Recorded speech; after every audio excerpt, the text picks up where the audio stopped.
of this economic environment in which we operate. Now, I'm referring to these are the characteristics as they are listed in the International Accounting Standard number 29, and it has been, now there's 29.4 also, that has been amended on 4 different time periods to accommodate, to present financial statements so that the financial statements are accommodated with hyperinflation and present a true picture on the accounting status, financial status of a certain establishment. And these are the definitions, these are the characteristics as they are listed in the International Accounting Standard 29.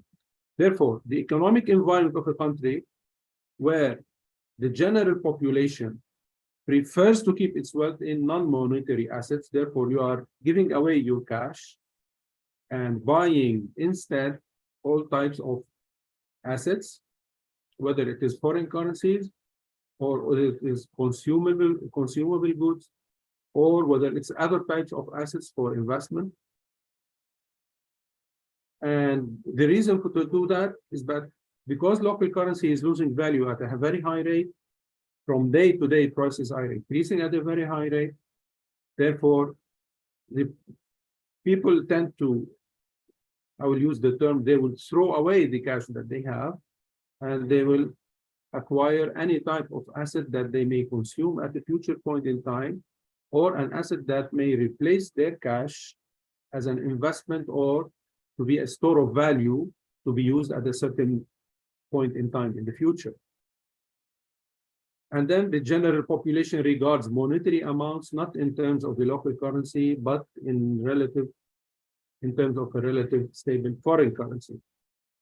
Therefore, we are not, you tend to, again, another term, people tend to run away from local currency because it's losing value on a daily basis. And then reference is always made to a foreign currency. Usually it's the US dollar, whether it is for pricing, for making contractual transactions, for committing to future liabilities, then it's not the local currency we are using anymore. We are referring to a foreign currency, usually the US dollar, for transactional purposes. Sales and purchases on credit take place at prices that compensate for the expected loss of purchasing power. Therefore, what happens here is that the generally trading business here will suffer if you are selling on credit and you are cashing on the local currency. And then from day to day, your local currency is losing a high rate of percentage every day due to this hyperinflation.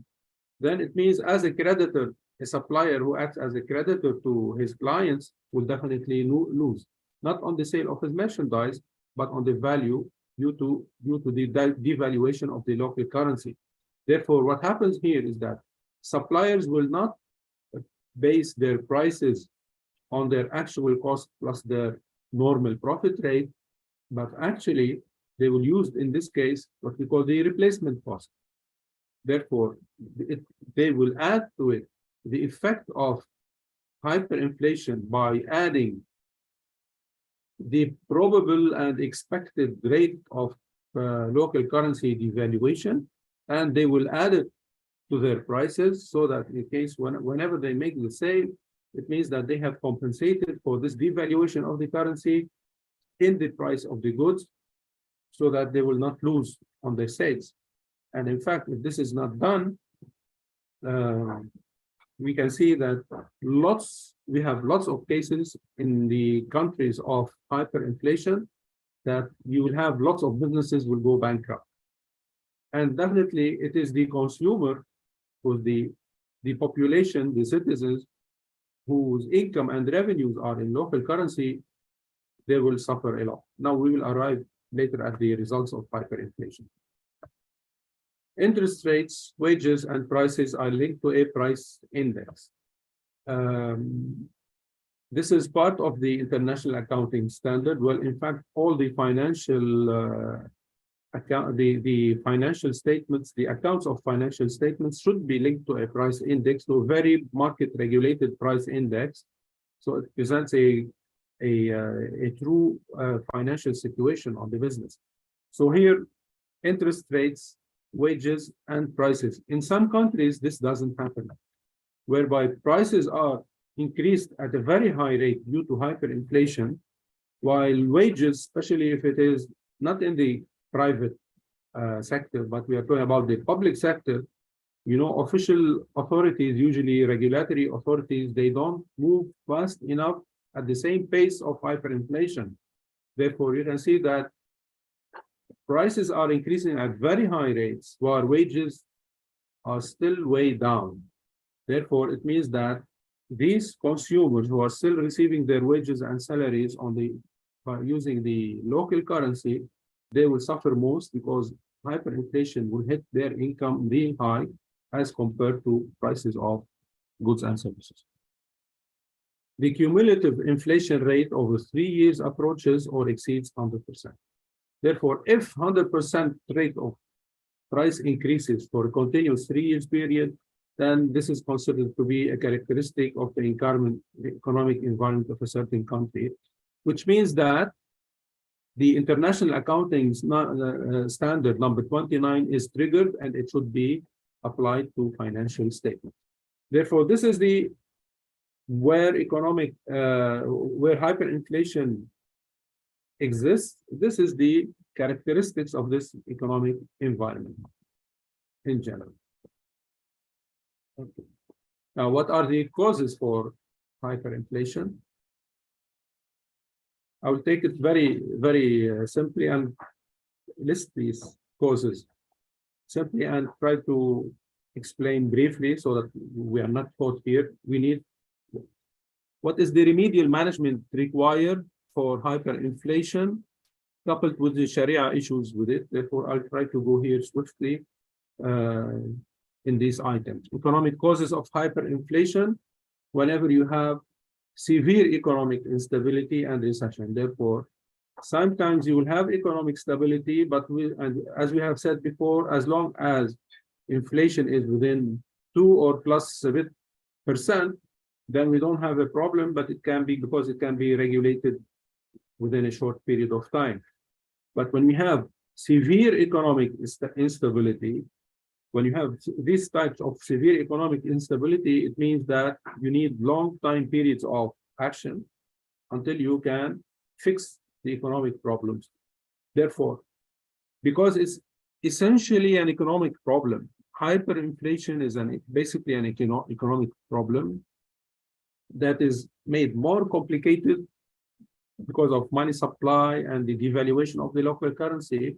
Therefore, you need action here on the monetary policy and you need action on the economic policies also.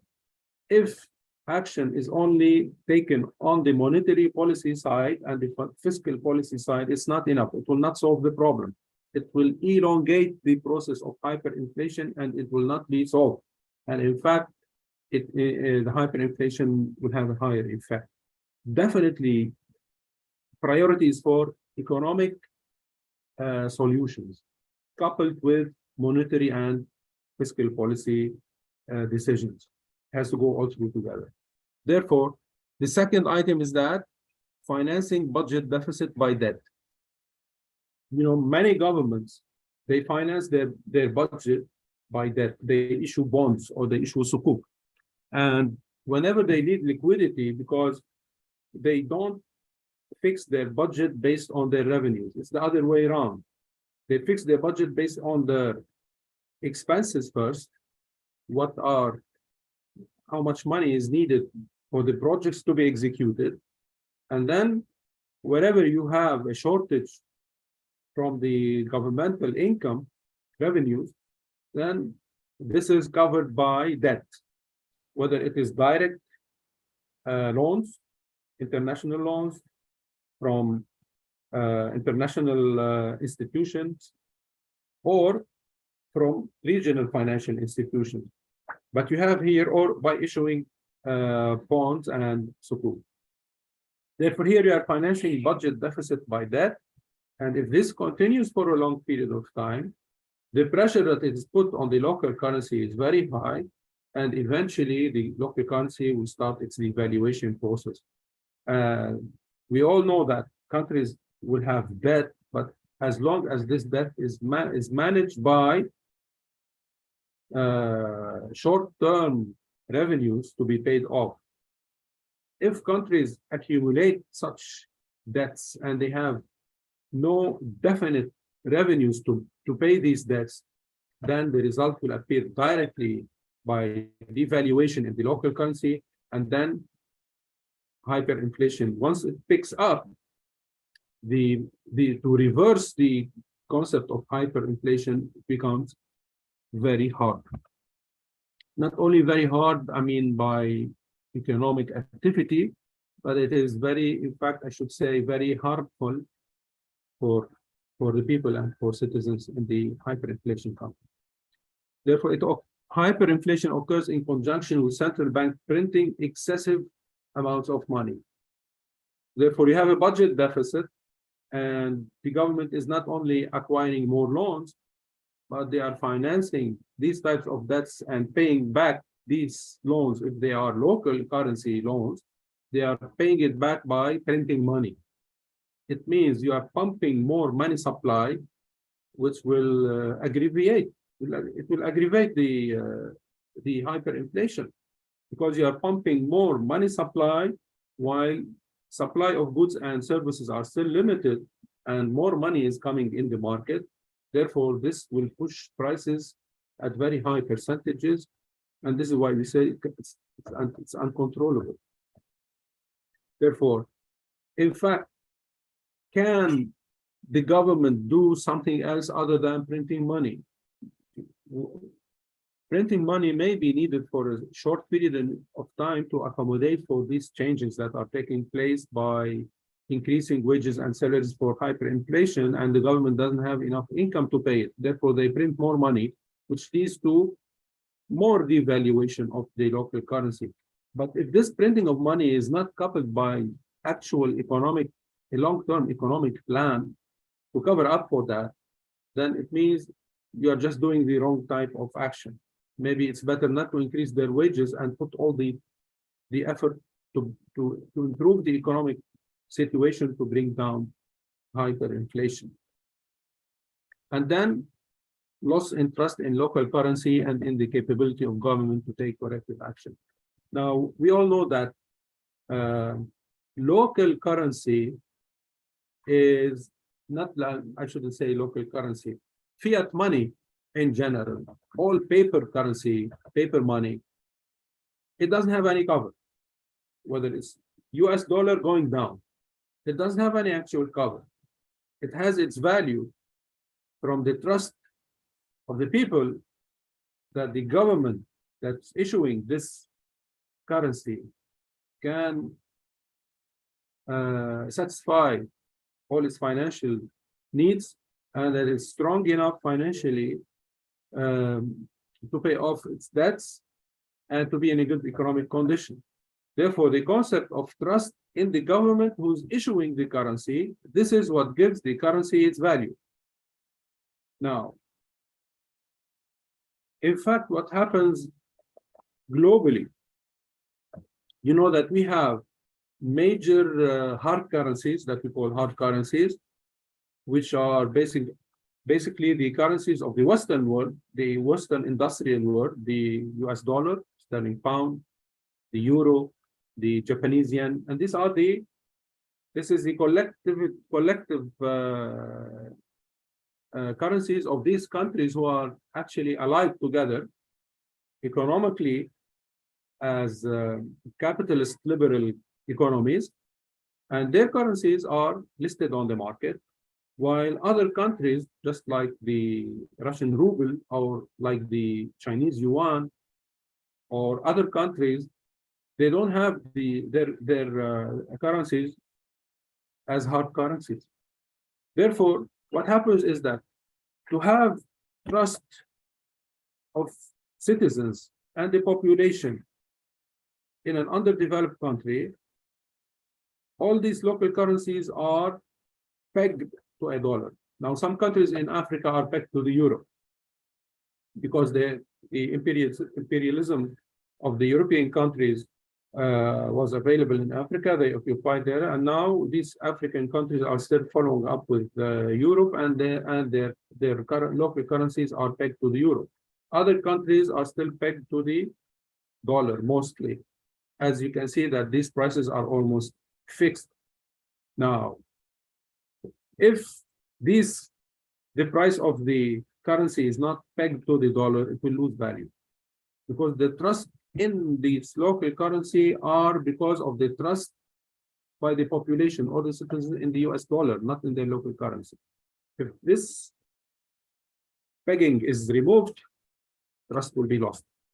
And then anybody holding the local currency want to get rid of it and go back to the original currency, which is the US dollar.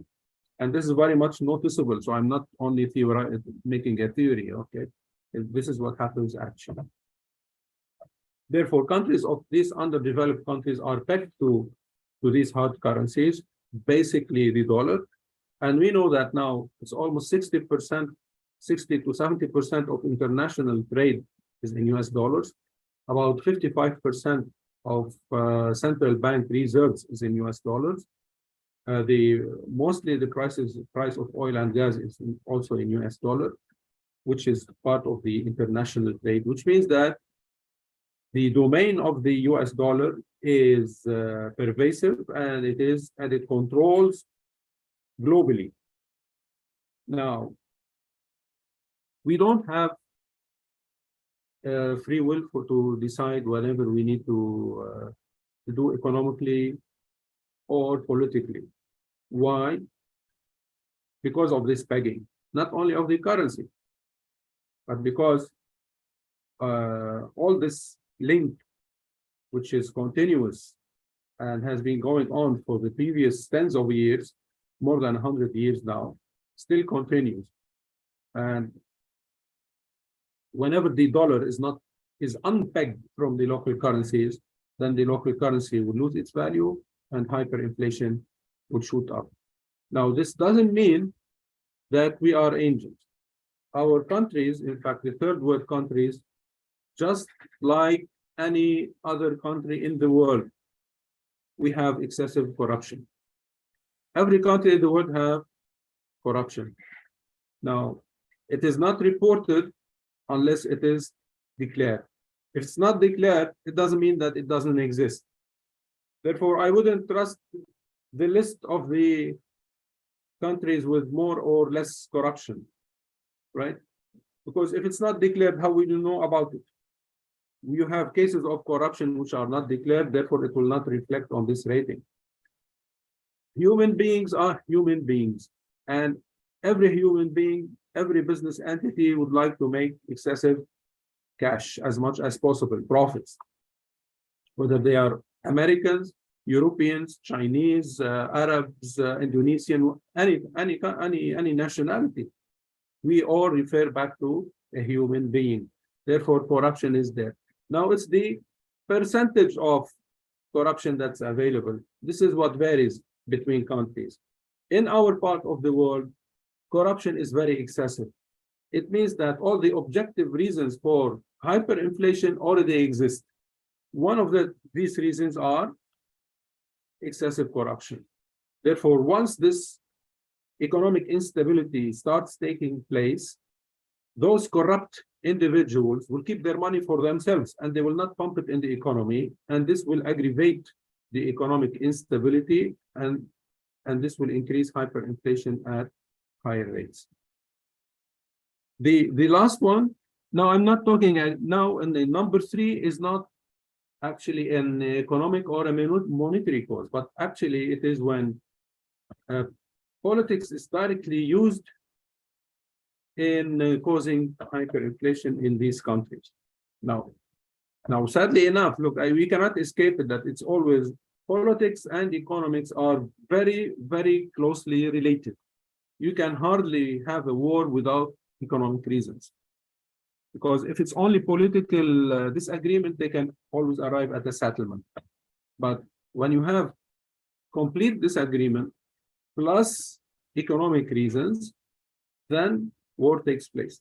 Now, whenever you use a foreign currency as a weapon instead of the army, this is what happens, and we have hyperinflation takes place, and we have seen that in multiple countries. I don't need to name them because if you just follow the news, you know what's happening all over the world. What do we mean by weaponizing the foreign currency? You go back to item number 1. When we say that local currency is pegged to a foreign currency, whenever you say the country of this foreign currency says no more foreign currency, it means your local currency lost its value, because its value is derived from the foreign currency that it's pegged to, and automatically the local currency loses its value, and hyperinflation will shoot way up because the local currency has no value anymore, and people tend to use the foreign currency as they have, and this is why the price keeps changing rapidly. Now, when I say this, I'm not just saying that, I'm not throwing accusations, okay? I'm talking here economics based on objective findings, not based on my own thinking. And in fact, if you refer to this hearing session, which was held at the US Congress, I put for you the details here, where the congressman has openly said, very clearly said in this hearing session to Mark Zuckerberg, when they wanted to, Facebook wanted to issue the cryptocurrency called Libra in collaboration with other about 10 or 12 major prime big companies in the USA, but they had to present their case to the Congress to approve it for. And simply speaking, the congressman said that this new cryptocurrency, whether legal or other than that, this is a direct competition to the US dollar, which is used as a weapon against all countries who disobey the American will. And in fact, this is what happened with all these countries to which the dollar was prevented there. No more dollar to your country. Therefore, what happened is that local currencies lost value immediately. Therefore, it's not supply and demand that is establishing the rate of the local currency or the foreign currency, and it's all being manipulated for political reasons by certain official and regulatory entities in different parts of the world. And in this case, it's very clearly mentioned that we use the US dollar as a weapon against our enemies instead of sending our armies and weaponry. And this will be a major issue due to pegging the local currency to the US dollar. Now, what will happen? What will be the results? What happens once we have hyperinflation? What will happen then? What are the economic results? Okay, therefore, I will go through also quickly enough. Businesses will apply a replacement cost, as I said. You see, in accounting, there's what we call replacement cost. Therefore, if you refer to your accounting book, you will say what is meant by replacement cost is you don't price your product based on the purchase cost, but on your replacement cost. What it will cost me to buy this same product at a future point in time. Therefore, they put a certain percentage of price increase based on their expectations and the probability of increase in that cost, and then they reflect it in the current cost, and then they put the profit rate over and above it. Therefore, you have to be one step ahead of inflation by using replacement cost, and definitely this will cause excessive pricing rates for consumers. Now, if businesses don't do that, then it's going to affect them negatively, and they will be losing large portions of their capital, because with the same amount of local currency, they will be able to buy less volume of merchandise. Therefore, it has two sides, and both of them are bad. If you don't apply replacement cost, it's negative to the business side, and if you do apply it to save the business side, then the public is paying that cost. Number two, producers and suppliers apply excessive profits. They hoard foreign currency. And this is another reason for increasing the price of the foreign currency and devaluation of local currency. And then this will affect the definitely the supply of the products. And then what happens, because somebody is hoarding his US dollars or foreign currency, whatever the type is, it means you have less foreign currency in banks or among people who need it, and then you develop a parallel market, what we call the black market. And this is what increases even the price of the foreign currency. And at the same time, not only black market for the foreign currency, but it's a black market for goods. Because you want traders and traders tend to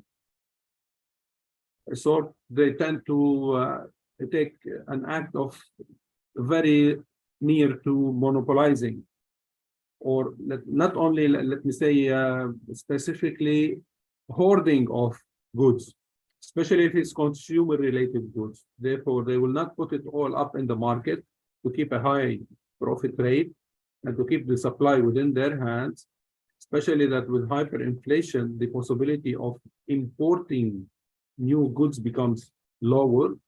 Therefore, we have a black market for goods, just like a black market for the foreign currency.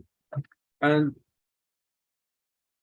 because we have high devaluation of the local currency, then you have the majority of the population will shift to the poor side, which means that, and when I say the majority, I'm not saying 51%.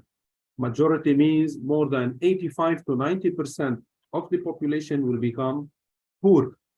Middle class will be wiped out almost completely, and you will always have the 4 or 5%. This is the niche market, the top of the population. These are the rich, wealthy individuals who control all the trading businesses, and then the middle class will disappear, and the poverty rate will reach 85 to 90%, and the living standard will be so low, especially where the government cannot provide services like electricity, like water, like the cleaning of streets, like all types of services. Even the internet will be cut down, and all types of other services will be directly affected because the government will not have enough revenues to finance providing these revenues. The high demand on hard currencies definitely will lead to its black market and increase in the devaluation of the local market, and high provision for bad debts and losses and bankruptcies in businesses. And this is very, very, very pervasive. I mean, you can see it all over where you have this type of hyperinflation in different countries. On the government side, as I just said, the government will not be able to provide public services, all types of public services. If you have the train service, transportation service, the internet service, the mobile servicing, cleaning, you name it. And if they cannot put up enough money to the employees, then employees will stop. They will stop arriving and appearing at their posts. And eventually, then all ministries will lose numbers of their employees. And you can find somebody in a certain department, only 1, 2, or 3 individuals that used to have 50 or 60 individuals. Therefore, all types of public services will be directly affected. Tax revenue will become very low due to the devaluation of the local currency and due to the excessive economic recession. And then it means we have a shrink in the GDP. And I can say the same thing about Lebanon, where our GDP dropped from $55 billion in 2019. In 2020, it dropped to less than 22 billion just in 1 year. Okay, because we had this hyperinflation. And the same happens everywhere, because you don't have the economic resources, the financial resources to put it as a productive act. Therefore, the economy fails. You have a high budget deficit because the government doesn't have enough revenues, and the expenses are increasing nominally because it still is paid in the local currency and the amount is bigger, but the value is going lower. Therefore, while the prices of goods and services increases, for instance, 10 times, then wages will increase 2 or 3 times. Therefore, employees cannot cope with it. Government, to cover up for that, it prints more money through the central bank. And the budget deficit will continue to increase because you don't have economic production. Therefore, you don't have revenues, taxes paid to the government as revenues. And then budget deficit keeps increasing. And in this part, when we say that the government needs more borrowing, it will be very hard to find lenders at this point in time, because if you have hyperinflation, one of the major concerns of these international financial lenders will be, how are you going to pay me back if you don't have an economic plan? Therefore, you will find it very hard to borrow money, and if it is possible, it will be at very high rates. In this case, sorry, international financial institutions will come into the place, like the IMF or the World Bank. Usually IMF.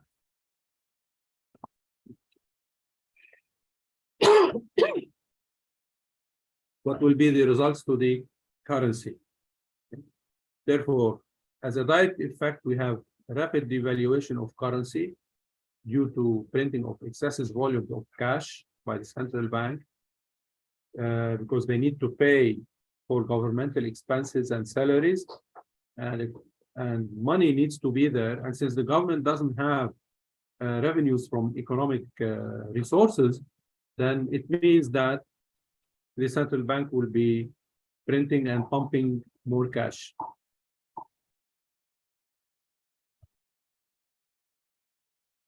Continuous increase in the money supply, definitely this is a direct effect with the devaluation of this is the major cause for the devaluation. And then you will have a parallel or black market for the foreign exchange market, and whoever has ownership of foreign currency will tend to transfer it outside, whether we are talking about a single individual or a company, corporation, or whatever type of business structure you have. Well, if they maintain a certain amount of funds in foreign currency, then they tend to transfer it outside, and this leads in fact to what we have: less amount of foreign currency in the country, and this will lead to more devaluation of the local currency. Unavoidable loss for creditors, capital participants, investors, due to the devaluation of local currency. Therefore, whoever has a commitment in a local currency and is supposed to be paid back by local currency, and the government takes decisions regarding this issue, it means that they are going to lose money.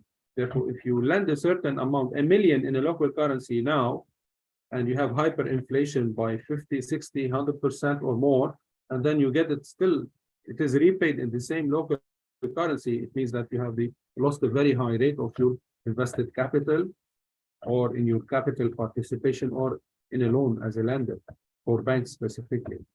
This is where the concept of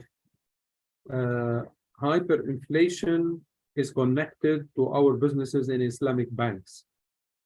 Islamic bank,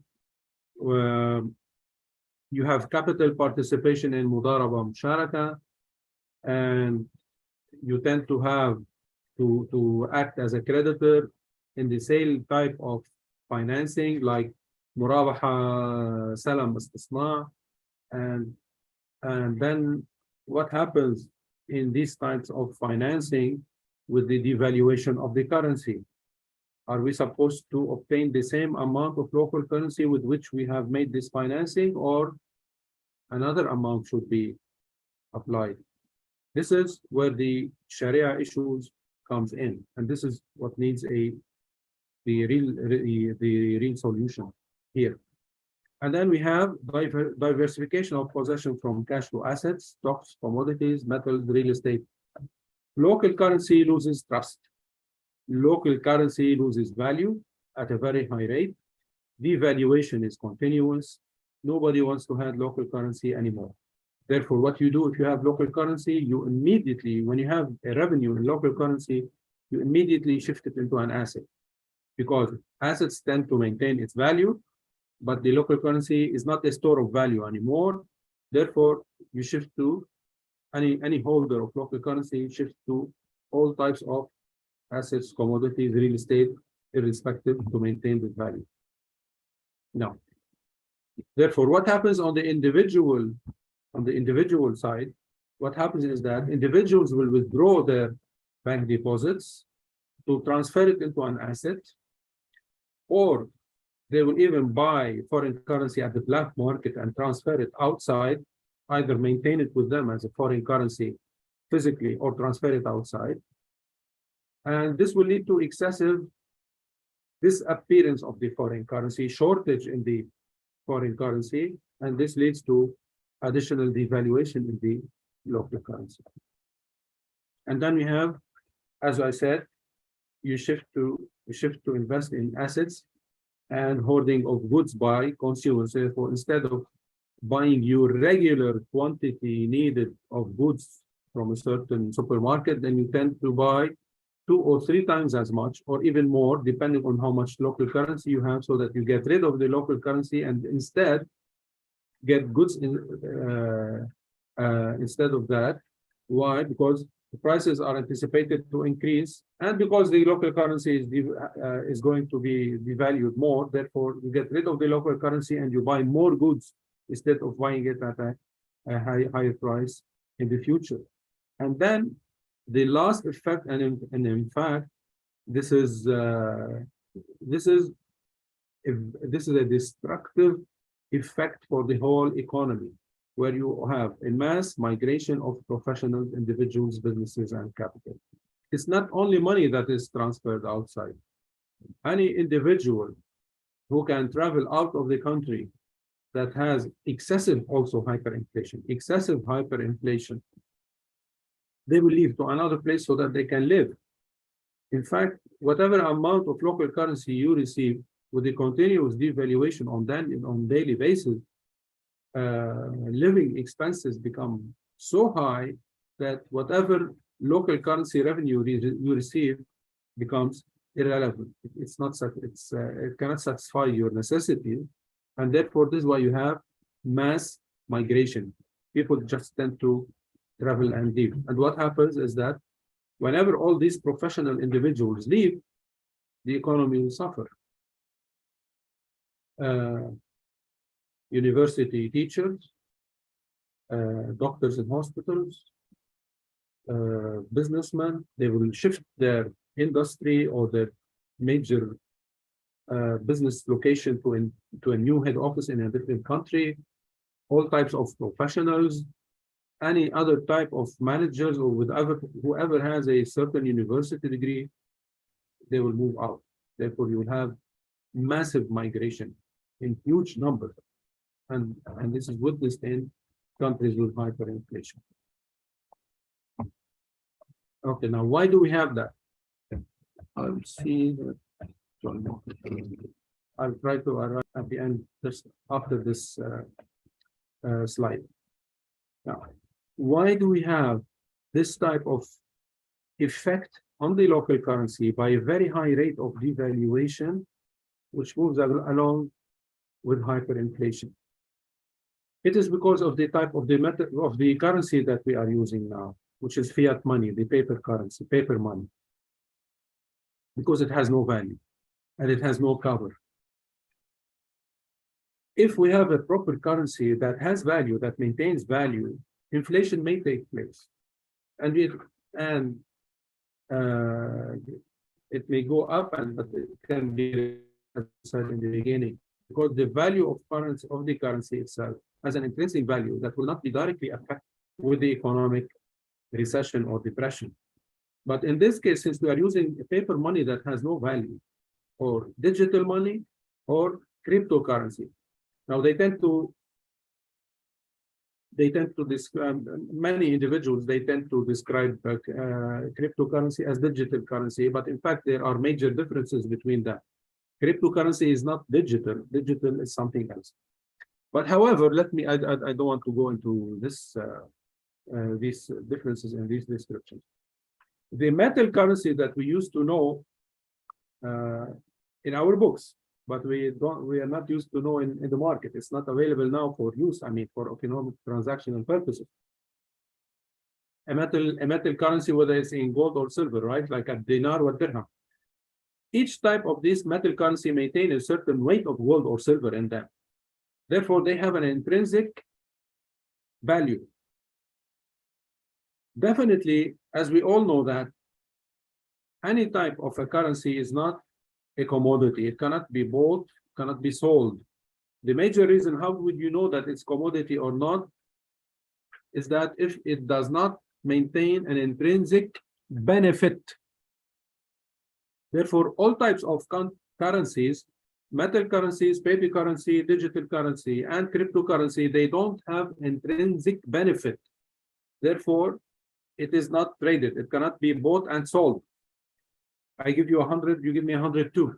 The two is in exchange of what? There's no benefit generated of the currency itself.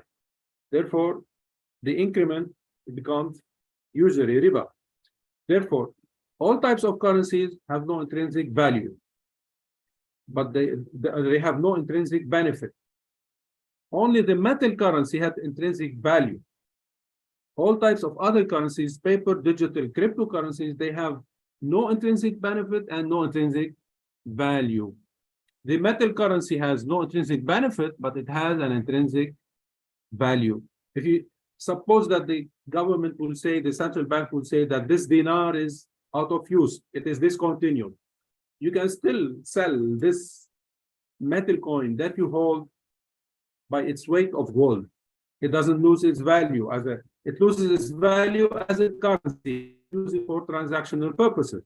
But still you can refund your money in the new currency if you sell it as gold, because it has the intrinsic value. Now, since paper currency have no value in itself and has no cover either, no intrinsic benefit, no intrinsic value, and it has no cover from anywhere. So don't say that, okay, well, we have in the central bank, I don't know how many tons of gold as a cover for the paper currency. No, it's not. This is part of the assets within the wealth, total economic wealth of a certain country that may generate more trust from the currency holders towards their currency. But it's not a direct cover to the local currency, meaning that the value of the local currency can be simply calculated by dividing the total amount of local currency by the total amount of gold, or by the total amount of foreign currency that we hold. This is not true. It doesn't happen that way. There's no cover and there's no direct link. However, the more gold you have and the more foreign currency as a reserve you have in a certain central bank in a certain country, the rate of trust by holders of this local currency becomes bigger.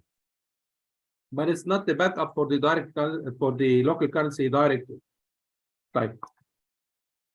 Therefore, whenever you have economic stability, it is reflected on the local currency, and it is devalued as at a very, very high rate. And the metal currency, in fact, even the paper currency currently that we are using, the fiat money, it is only issued by official authorities. And it cannot be issued by individuals just like cryptocurrencies. This is a major difference here. It means that I'm not going to get into cryptocurrency, but to make cryptocurrency Sharia compliant, prime condition, it should be issued by the government, by the central bank, as authorized by the government. It is not permitted to be issued by individuals or private entities. Currencies must be regulated, supervised by official authority. Otherwise, it is Sharia non-compliant. This is a major issue here. Therefore, whenever we have on hand currencies that have no intrinsic value and you have excessive economic instability, then devaluation will take place at a very rapid rate. Previously, if you refer to the in history, if you read through in the books of history where we have famine and we have loss of value of currency, it's not because of the metal currency lost their value as gold and silver, but because they printed what is metal coins that are not made of gold and silver, and they called it, as you know, it's called fulus. Currently, we use the concept fulus as money to refer to money. Therefore, these fulus, which is not dirham and dinar, they have no intrinsic value because they were made from copper or from other types of metals that have no value like gold and silver. And this is why devaluation happens, and the value of these fulus were completely lost. And those who had gold and silver were able to buy their commodities using their coins, their metal coins. Therefore, also, it's just issuing these types of currencies with metal that have no value like gold and silver, they will have the same effect like money currency, fiat money. Now, to face these types of hyperinflation on the financial picture of a certain institution, it means that local currency has lost value, and the value of your accounts in the financial statement, we're talking about balance sheet, income statement, they are not as they appear. They do not reflect the reality if they are reported at their nominal value. They have to be reported at the actual value. Now, here comes the conflict now. What is the real value of my accounts on a balance sheet or in the income statement? How do we establish that? Therefore, the International Accounting Standard, they issued the first accounting standard number 29, and this is where you can get, I put for you the site. Therefore, if an entity produces financial statements, and they have to, in fact, not only if, but they have to produce financial statements based on which they pay their taxes in a hyperinflationary economy, then they need to present a meaningful financial statement which reflect the true picture, money-wise, of that economy. Therefore, if I have my inventory at $1 million in that local currency, at the end of the year, with hyperinflation at a very high rate, should I report it still at $1 million of that local currency or at a different value? International Accounting Standard 29 says no, it has to be at the true value. Now, what will this true value be? Therefore, it should be stated in terms of the measuring unit current at the date of the balance sheet. And the comparative figures also should be reflected so that you can compare from year to year, what is the change from year to year. How do we do that? They established a benchmark saying that you have to peg all these numbers to a general price index. Now, the problem here, in fact, the conflict is that not all countries issue a price index very swiftly, very timely, and very accurately. So many countries do that. So many other countries don't do that. Therefore, in a hyperinflationary economy where you don't have a swift and current and timely price index and accurate price index, this will be a very hard job to do. And it may require the institution itself, the business entity itself, not only to apply the price index, but to put certain assumptions. And based on these assumptions, plus the available price index, this will be reflected in the financial statements, in the upgraded financial statement, in the corrected financial statement. If this country has a regulated market where these price index are issued timely on their dates, then businesses can use it to reflect their financial position based on this. Okay, Now, from a Sharia perspective, this is where I need to concentrate. This will be the last couple of slides here. In principle, all businesses and debts related to business transactions and financing in a country where you have the nominal contractual currency devaluation at 30%, the loss due to this currency devaluation of up to 30% is absorbed by the creditor. This is the Assembly of Islamic Jurisprudence, Majma' al-Fiqh al-Islami. They discussed this concept, as I said in the beginning, but I think that their decision, the fatwa, was not comprehensive. In my personal opinion, it requires extensive research to have a more comprehensive decision based on the types of business transactions that we have.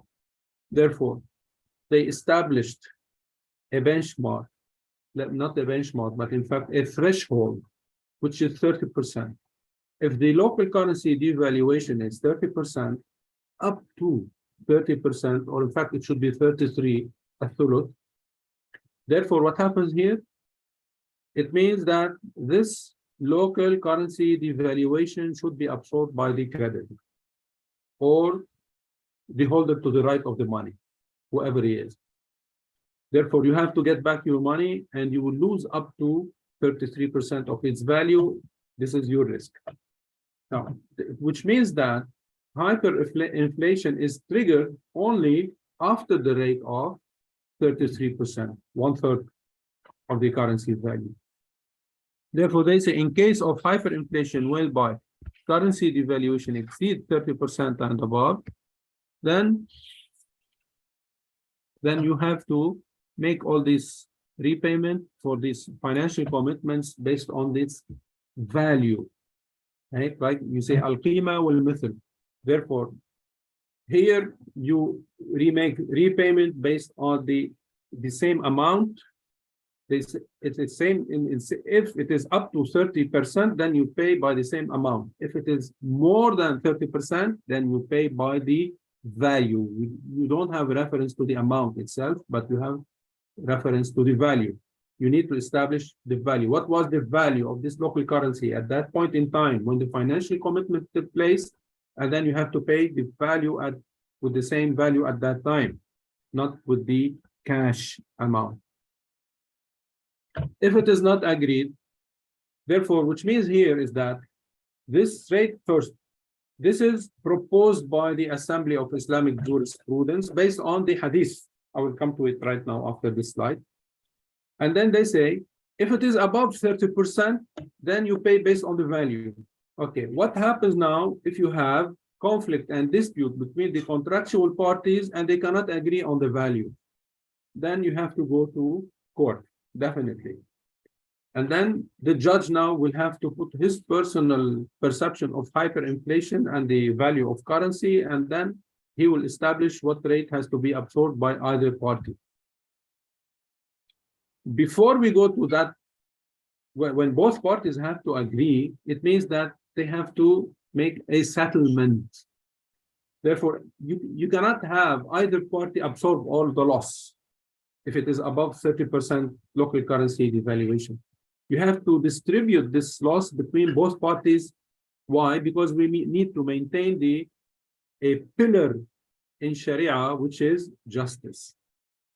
And if those parties cannot agree to the percentage, to distribution, the loss sharing percentage for the devaluation of the local currency, then you have to revert to court.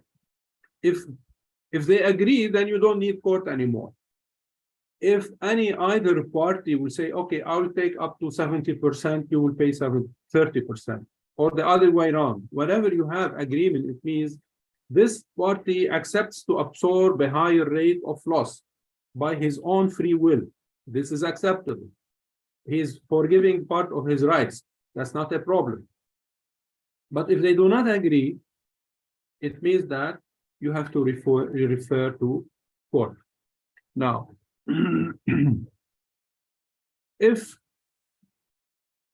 if you pay the amount of this financial commitment by the local currency that has suffered severe devaluation, it means that the creditor side, the right to the money, the party with the right to the money, it means he has lost all the value of his money based on the percentage of devaluation, and this is injustice, which should be not permitted. Now, what will happen here? In fact,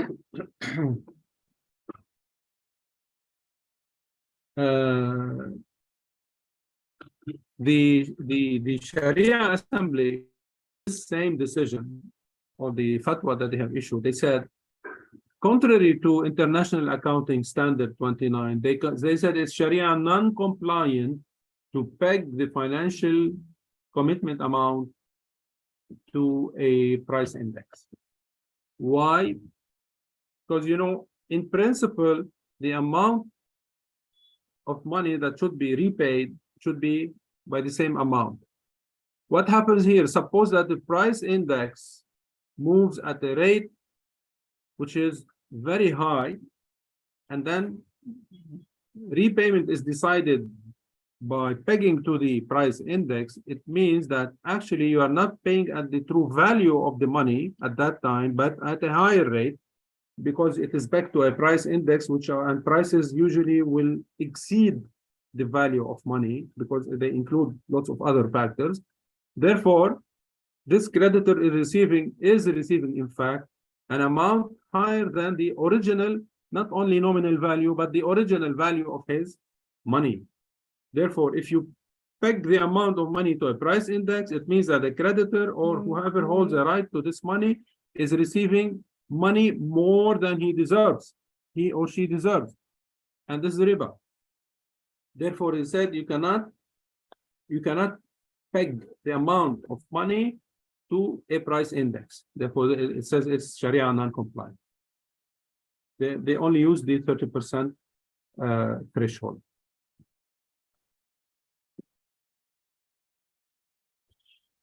If the currency loses value due to fading trust or is discontinued by the government or central bank, then reference to the nominal value is discontinued and replaced by the value of the new currency, and then the financial commitment is paid by the new currency as decided by the regulator. Contracts may be concluded in a currency by other than the local currency, but it is Sharia non-compliant to stipulate that repayment shall be made by, sorry, I missed the by here, by another foreign currency in case of currency devaluation. Because it means that you are here, we have a protection of capital. Not protection, but guaranteeing capital. And whenever you have two types of currencies in a certain commercial commitment, either party is not permitted to guarantee the value of the other foreign currency because it is a guarantee of capital, and this is Sharia non-compliant. It's not acceptable because either party must take hold the foreign exchange risk upon themselves, and one party cannot guarantee the foreign exchange risk to himself and make it up to the other party, because it's a guarantee of capital. It's not acceptable. From the beginning, you can make the contract in a foreign currency from the beginning, but you cannot make it in a local currency and then say that it has to be paid in a different currency at the same value. You can't do that. Okay. Therefore, you can see that we have these Sharia type of treatments for this type of devaluation in the local currency. But I think it is still, I'm still behold my opinion that it requires more research to be more comprehensive. Now, why it becomes very hairy, in fact, and more complex, because other Sharia scholars do not agree to the opinion of the Islamic Jurisprudence Assembly. They say, why do you put a threshold at the 30%? So if I lose 29% of my money due to devaluation of local currency, it's only if it is 31, I get the value. If it's 30 and 29, I don't get the value. So what's the difference by 1 or 2% to decide that I have lost this value? So it's acceptable to lose 30%, but not 31%. They consider that this point of demarcation at 30% is not acceptable, and they consider any devaluation in the local currency, then the creditor or the right to the money must not suffer from the loss because of devaluation and has to be compensated. Therefore, repayment must be made, and whether this devaluation is 5, 10, 20, or 30, it has to be compounded within the value so that whoever holds the right to the money will get his original value, not only 3% or above. And they say that the link to a benchmark like the price index is acceptable if this price index is properly controlled and timely presented. Therefore, you don't have an excessive representation in the price index. Therefore, you will not have an excess in the value of the money, and then usury or riba will not be in the picture. Therefore, pegging to a price index is acceptable to them. Now, so you see, it's not a consensus, although you have Majma' al-Fiqh al-Islami, they issued the fatwa, but still other individual Sharia scholars do not agree to that. Now, IOFI is developing a accounting standard specifically for hyperinflation economy, and they have made an announcement on that, and they have started working on it. And in fact,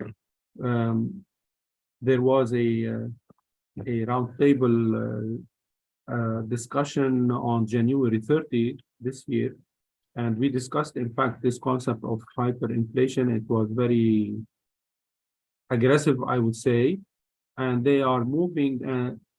IOFI is moving real solid and fast because Islamic financial institutions are highly exposed to hyperinflation, especially that our part of the world, many countries in this part of the world are suffering from hyperinflation, and definitely you don't want Islamic banks to go bankrupt or lose their value of assets, and then we'll be in a lot of trouble. And definitely finding a solution, whether it resembles International Accounting Standard 29 or some other type of view, I think that we have to hold on until we arrive with IOFI at a certain solution. Now, why 30% threshold rate?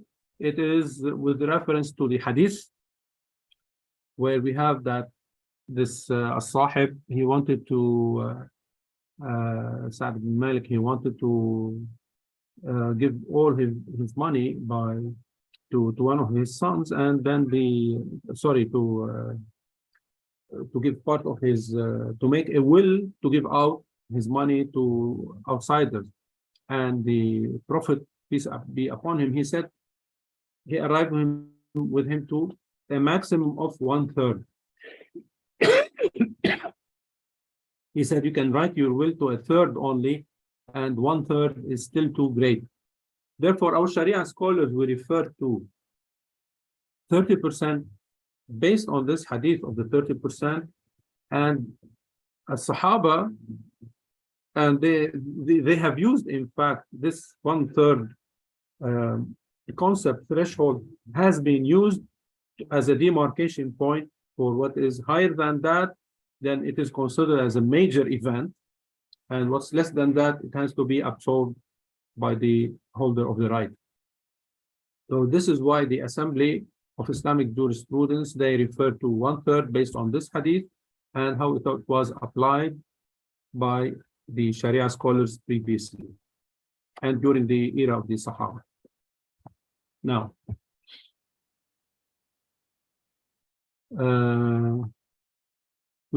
I will conclude here by saying, from an accounting perspective, if business institutions and entities will take up reserves and provisions as a cushion to prepare for hyperinflation, whereby they have to suffer a high degree of losses. The rate of hyperinflation, if it goes, as we said from the beginning, from 50 to 100%, these reserves and provisions will not be able to absorb these losses, because they will be coupled by the severe and fast, rapid devaluation in the local currency, and whatever amount of provisions and reserves that have been taken by the entity, it will not be enough to cover up for all these devaluations and incremental expenses. Therefore, here, what should be taken? In fact, you need the government to step in real strong and solid. But as I said, with all the previous reasons for the hyperinflation and the results, it is seldom that you have strong governments that can take action, because they would have lost their revenues, they would have used their reserves, and the type of economic activity that they can aggressively support will be minimal. But without this type of economic and monetary policy to re-establish a very stubborn economic activity, you cannot absorb the negative impact of hyperinflation. This is why countries with hyperinflation should couple with those countries who have solid foreign reserves, try to share the financial resources to make up for the deformation of the economic structure in the country with the hyperinflation. Otherwise, it means that you have to go to international debt market, and this will be very expensive, and it will be with conditions, and it will be more pegging with the foreign currency, and you have to be more reliable on the major big powers. Therefore, decisions must be made on an official basis with solid enough to restore trust in the country, government, economic status, and local currency. It's not a matter of pumping more cash, but in fact, the saver for this hyperinflation effect will be by more economic production. To stimulate economic production, the private sector has to come back. The private sector will not come back unless they have all the possible encouragement they would get from the government, plus that they have to rebuild their trust in the government itself and in the local currency itself. And with cooperation with the other governments within the region, I think this will be a better option rather than going to international financial institutions. I finished up to here. I made my case. If you have any question, I'll be very happy to answer. And I think that sharing your opinions will be very highly effective, especially if you participate later on with the hearing sessions and with the working group that the IOFI will be managing to arrive at the accounting standard on hyperinflation. So it requires from all of us to be highly attentive to this concept, because most of our countries, some of our countries have been hit by hyperinflation, and maybe more countries will join. So we need to be prepared before that time. Thank you very much. Thank you very much, Doctor, for this wonderful and detailed discussion on the hyperinflation and causes, and you mentioned the characteristics and also variant opinions of Sharia scholars, including Sharia perspective. So I believe that our online guests and experts, students who join us today benefited from this very important and contemporary issue. So if you have any question or any additional point to this lecture, you are most welcome. So you may raise your hand or you may write in the question box. So Dr. Anwar is here to respond to you. Anybody would like to ask? I think there's a brother Siko and Donzo. Yes, welcome, brother Siko. Please.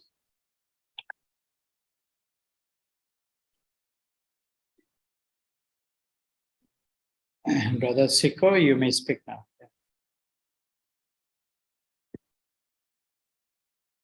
Anyone else? If you have any question or if you want to add any point, any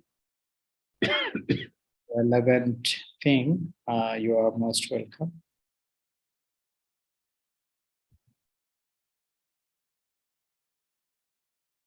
You are most welcome, Brother Siko. I think he just wanted to comment. Thank you so much for program. Very great. Is there any upcoming English program? Yes, brother. We conduct English lecture on every Thursday at the same time. Our English program every Thursday. You are welcome to join. Anyone else? So this lecture, as you see now, that is recorded in our YouTube channel. So if you write the topic, it will automatically come to you. So you may refer to the discussion again. If there's any issue is unclear to you, so you may rehear the lecture in the YouTube channel. And we will also share the slides and the link with you, and you will find the share slides and also links in our pages in Facebook, Twitter, and also in our WhatsApp group. So on behalf of our Nadil Iqtisad al-Islami, we would like to thank you very much. We'd like to thank all the guests and students who joined from the classroom as well and who join us in this platform, Zoom. We thank you very much for your participation, for your attendance. And we especially thank our guest speaker, Dr. ANWAR SOUBRA, SOUBRA, who is very much responding and also very much appreciating. And we always, whenever we want to have his session, he just accepts our invitation. This is very kind of him. We would like to thank you very much, Doctor, for your effort, for your time. So we pray to Allah subhanahu wa ta'ala to bless you and to reward you. And we thank our committee members and board members, especially Director General, Dr. Ala Al-Ubaid, for their hard work and for their this very virtuous service. And inshallah, we'll see you soon in upcoming any session. So we would like to hear a few words from Dr. Anwar. I thank you again for inviting me to present some information on this contemporary topic. I think that all of us should be, or experts in this field should be very involved. We have seen the effect of hyperinflation in many countries. We need not suffer in new countries, in other countries who don't have hyperinflation now. And they must put all the possible measures to avoid absorbing an hyperinflation economy. And if it does happen, they should also have a plan how to counter the effects of hyperinflation as of now. We don't need to manage when the problems happens. We need to have a plan before it happens. Then when it happens, we already, there it is, we start our remedial management immediately. I hope that this takes effect, and it's about time that we take things in our hand instead of making a effect after the problem. Thank you very much, and I hope that participants have benefit from this information. Thank you. Assalamu alaikum. Most welcome. Jazakumullah khairan. So we'll see you inshallah in upcoming sessions. So we conclude the session here. Subhanakallahumma bihamdik. Ashhadu an la ilaha illa ant astaghfiruka wa atubu ilayk. Assalamu alaikum wa rahmatullahi wa barakatuh.